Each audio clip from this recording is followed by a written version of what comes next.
Today we're going to break down the key lessons from James Clear's Atomic Habits.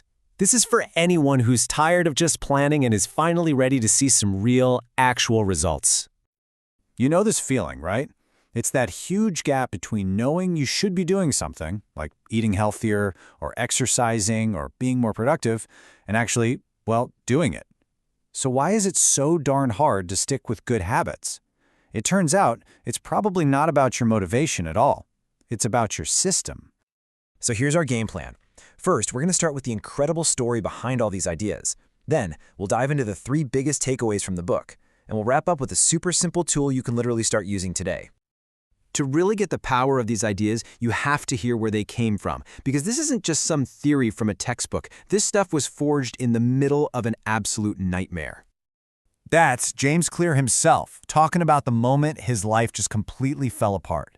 A stray baseball bat to the face, and suddenly he's dealing with a broken nose, multiple skull fractures, 2 shattered eye sockets, and a brain that was swelling dangerously.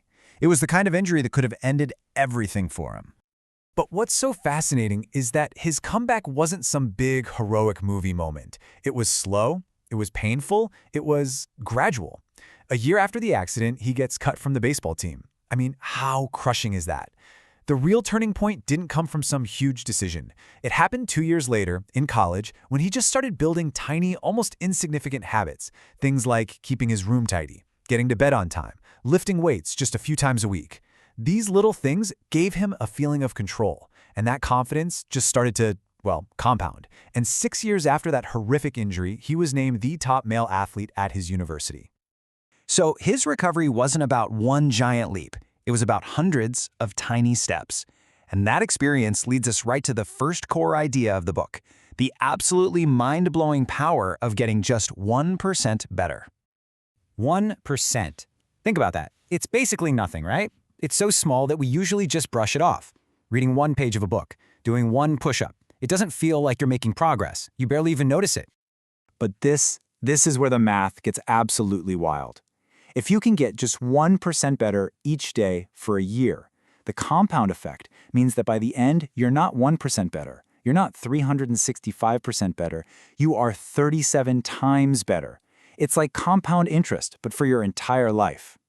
And of course, this is a double-edged sword. It works both ways. Time will magnify whatever you feed it. Good habits make time your best friend. But those same tiny, bad choices, they compound too. That 1% decline every day will drive you almost all the way down to 0. So the real takeaway is this: where you're headed is so much more important than where you are right now. Okay, on to our second big idea. And honestly, this one is a total game changer, especially if you're someone who has set a huge goal for yourself and then just watched it fizzle out. All right, we need to draw a really clear line here between goals and systems. Goals are about the result you want, the finish line. A system is the process that'll get you there. And here's the problem with being obsessed with goals. Winners and losers, they often have the exact same goals. Every single team in the league wants to win the championship. That's not what makes the difference. This right here is the key. You have to get this. Your results are really just a lagging measure of your habits. Your physical shape, that's a lagging measure of your eating and exercise habits. Your bank account is a lagging measure of your financial habits. Focusing only on the goal is like staring at the scoreboard for the entire game. You need to focus on your system, on the process. Because if you do that, as the legendary coach Bill Walsh said, the score takes care of itself. All right, this next idea, this one is probably the deepest and most powerful one in the entire book. It's about how real, lasting change isn't about what you do. It's about who you believe you are. So Clear says to think about change in 3 layers, kind of like an onion. On the outside, you have your outcomes, the what. I want to lose weight. Then you have the process, the how. I'm going to start this new diet. But see, most of us start from the outside and try to work our way in. The most powerful way to change is to start from the absolute core, your identity. It's about who you wish to become.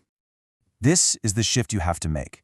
The goal isn't just to run a marathon, it's to become a runner.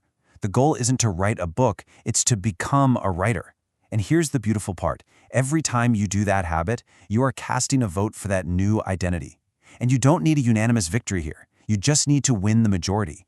Every tiny action you take is another piece of evidence that says, hey, yeah, I am this kind of person. So that brings us to the big question. How do we actually put all this into practice? Let's talk about our final takeaway, a super practical rule for beating procrastination and making any new habit feel, well, easy. The rule could not be simpler. Whatever new habit you're trying to build, you have to scale it down until it takes less than 2 minutes to do. Now, the point isn't to get amazing results in 120 seconds. The point is to master the art of just showing up. And here's what that looks like. You're creating what he calls a gateway habit. The hardest part of any new routine is just getting started. Run 3 miles sounds daunting, but tie my running shoes, anyone can do that. And once your shoes are tied, well, you're probably going to head out the door. You make it so easy to start that you can't say no. Then you just let momentum take over.